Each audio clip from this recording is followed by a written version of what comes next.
കുട്ടികൾക്ക് നിയമപരമായിട്ട് ലഹരി പദാർത്ഥങ്ങൾ വിൽക്കാൻ പാടില്ല തനിക്ക് അറിയത്തില്ലേ? ക്ഷമിക്കണം സാർ, അറിയാതെ പറ്റിയതാണ്. ഇനി ആവർത്തിക്കില്ല.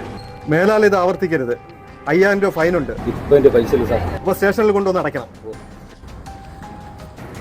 മക്കളെ, ഇതുപോലുള്ള കാര്യങ്ങൾ കണ്ടു കഴിഞ്ഞാൽ യോദ്ധാവിൽ നിങ്ങൾ വിളിച്ചറിയിക്കണം.